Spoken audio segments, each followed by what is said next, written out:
beberapa rata sebelumnya telah saya sampaikan berkali-kali bahwa program prioritas pembangunan nasional tidak harus selalu memakai APBN maupun APBD.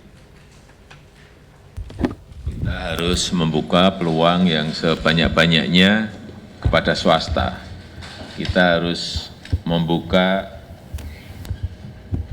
seluas-luasnya pembiayaan investasi yang bersumber dari non-anggaran pemerintah, baik yang bersifat dari swasta murni, baik yang berasal dari BUMN, dan juga dari PPP dengan jaminan non-anggaran pemerintah. Kita memerlukan swasta untuk berpartisipasi menggerakkan roda ekonomi, karena apapun loncatan APBN kita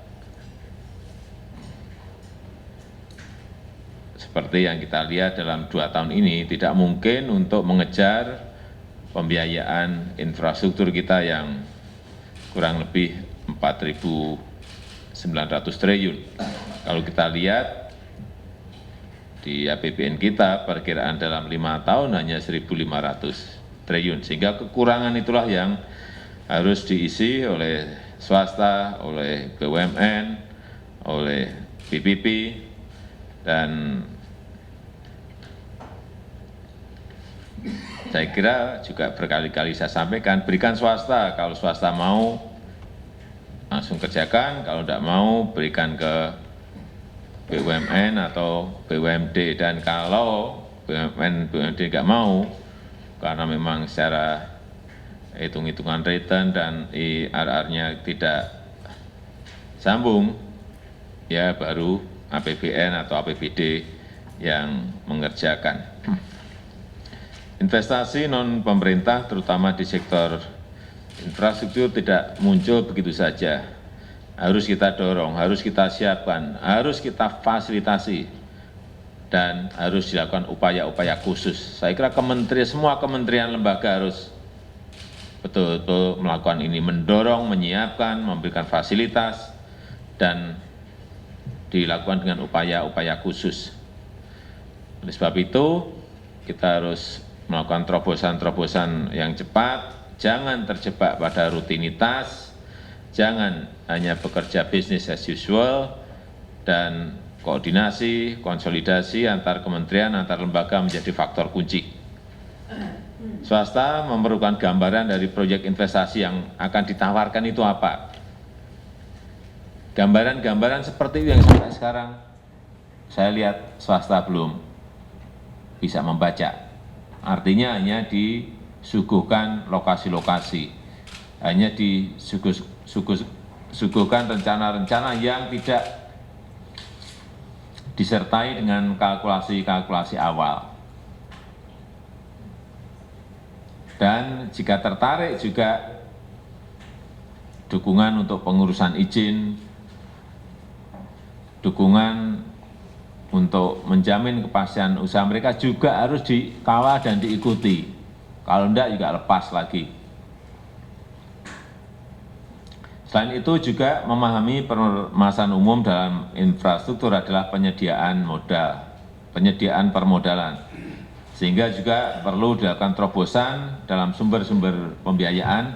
Ini Pak Menko, saya kira kita harus juga menuju mengarah ke sana, seperti peningkatan penyertaan langsung dari lembaga pengelola dana pensiun misalnya, atau dari asuransi, dan setelah itu juga harus dipastikan bahwa investasi itu berjalan dengan baik.